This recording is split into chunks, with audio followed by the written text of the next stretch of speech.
All right, it's always a pleasure to have my next guest on the show. You know who it is. Downtown TJ Brown, who has a big fight this time against Bill Algeo on April the 15th at UFC Kansas City. TJ, how you doing, bud? I'm doing great, man. I'm in Tulum, Mexico. Did my camp out here, man. It's beautiful here. I'm really just living the dream out here, man. Absolutely. Man, what's the weather like? It looks absolutely gorgeous. A lot better than where It's I'm at. Dude, it's absolutely beautiful, man. Again, a dream come true. I'm out here. I go and train. I go walk out to the beach. I go back and train. It's heaven on earth out here, man. Awesome. Well, is this going to be what you're doing here moving forward? Obviously, we know what happened with James Krause, Glory MMA. I don't want to really go down that whole rabbit hole. We've talked about it enough in the media, but what's the plan for you as far Right. as camp moving forward? Dude, going out here, I didn't know what to expect. I mean, let's be honest. I'm going out of country, trying a new spot. But dude, once I've gotten to train here, man, I couldn't. It was everything I expected and more, man. I mean, there's great training partners, great coaches, and just good people, man. And the vibes are right, man. So I'm really planning on doing my camps out here more, dude. I want to bring my son next time, of course, but man, it's great. As far as training partners go there, anyone specific that you're working with more than others? Dude, I trained with the number one Mexican Muay Thai fighter here. I trained with Magnus Anderson, which is two-time world champion. Marcel's been my main pad holder and main training partner. A guy named Nick, the Wild Child, he's been helping me out. But and the owners, Eddie and his wife Brooke, they spent a little time with me too. But it's been great, man. And I've also been going to Tulum Jiu Jitsu, where the main coach there, Juan, is really just catered to me and really helped me get ready for this fight. Obviously, the fight again, April 15th. How much longer will you be in Mexico before you come back to the States? So I actually go back to Cancun tonight, and I'll fly back and be back in Little Rock, Arkansas tomorrow. So I'll be back in the States tomorrow. Very good. Man, let's talk about your most recent performance. That was in December, UFC 282, round 3 submission victory over Eric Silva. You got the 50K bonus. Sum that win up for me, man. You really look great in there. Man, I really appreciate that. And on paper, it looks great.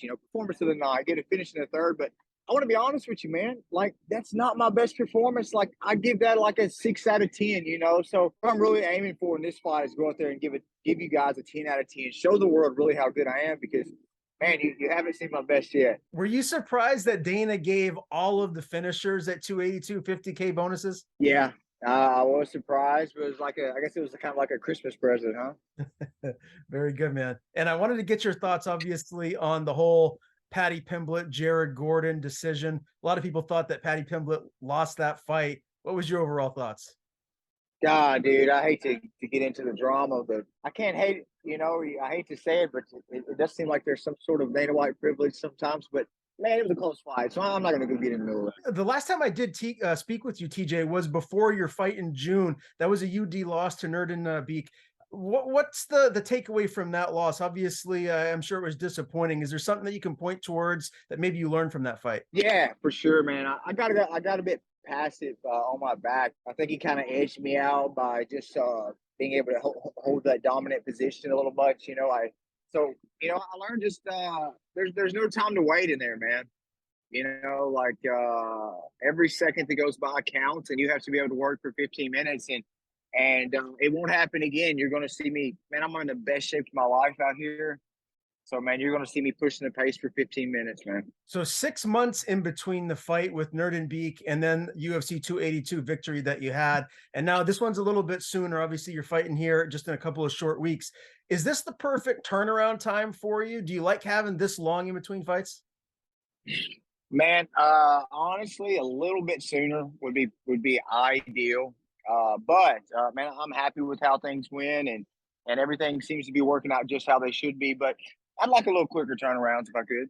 And I know it's got to be a tough juggle for you because you're a family man. You're very close with your son. Give me an update on him. It seems like he's going to be a world-class athlete here, just a couple short years. Bro, it is baseball season. It is coming up on baseball season, and I can't wait to get back. You know, he's been excited for me to get back, not just to see me, but to so I can practice some baseball with him. You know, as we all know, like practice is good, but we got to practice outside of practice, and I'm excited just to get back and throw the ball with him a bit, man. Bring him to the batting cages, like you know. I honestly probably would not come back if it wasn't for him. You know, like and I can't wait to get back and see him, and I know he's pumped for baseball season. So is baseball his best sport? What other sports is he excelling at? Dude, he's wrestled, won U state. He's played basketball, you know, started, done well. He's played soccer, done well with it. Again, he's played piano and guitar, but dude, he loves baseball. Like baseball is his thing, you know. So I just want to continue to give him opportunities, man. Opportunities to do whatever he'd like to do, and you know, hopefully he'll pick one he really likes, and maybe he'll be able to go after it. Whatever it is, I'll support him. All right.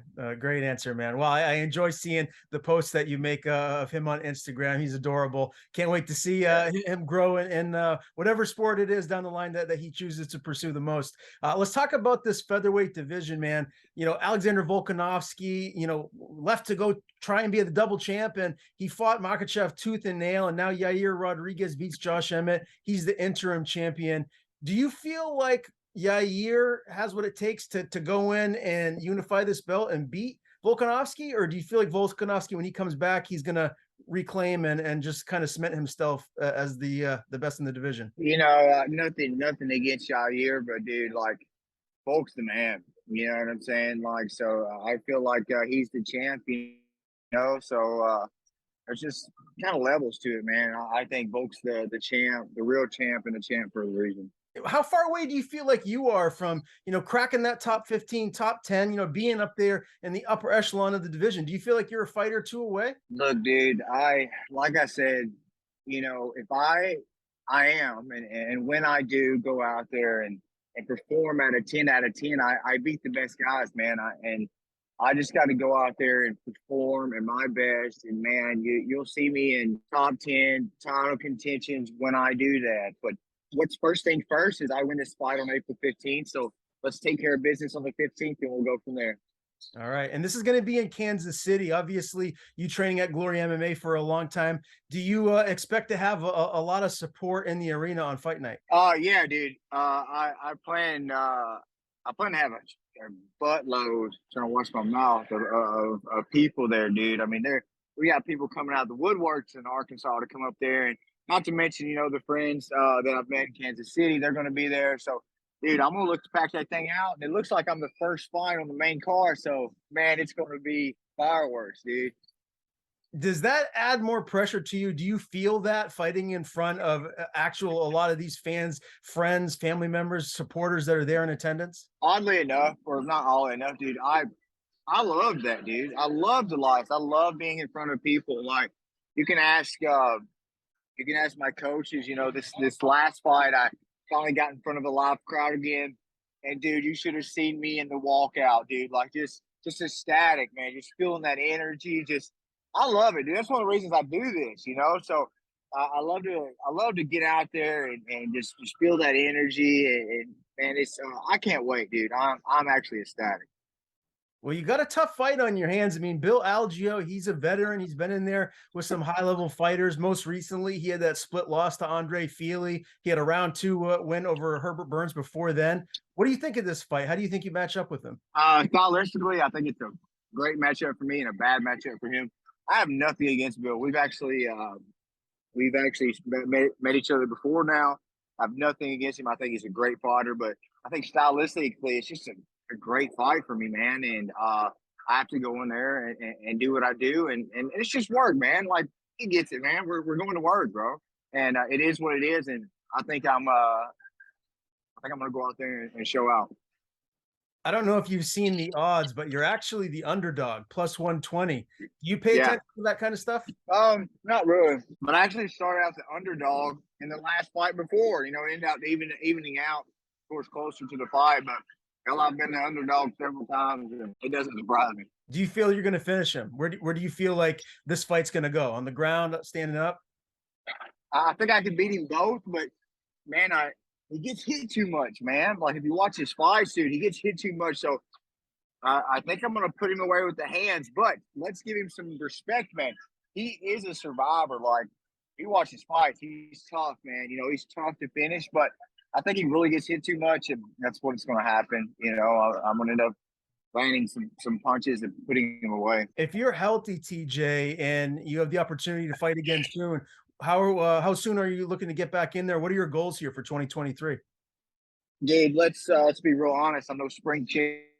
You know, I'm 32 years old now, so it's time to keep the ball rolling, man. And I want to get as many fights as I can this year, and let's just pray for a safe fight, and I stay healthy and able to get a good turnaround because man, fighting's good for me, dude. Like I if I learn to be this version of me when I'm in training camp all the time, like just be this man, like that is the key ingredient for me, man. I have to learn to be this man that I am in camp, you know, because sometimes you know I get caught on the wayside a bit, or you know, kind of get distracted. But if I learn to be this man all the time, dude, you know, it's making me for a great man, and I need to stay busy with fighting till my wheels fall off, and then we'll go after a new adventure after that.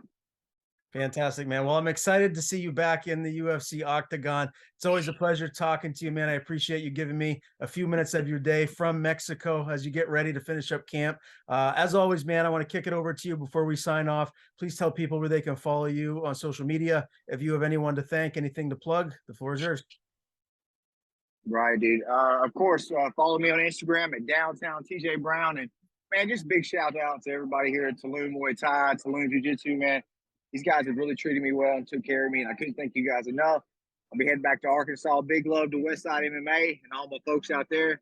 Be home soon, guys.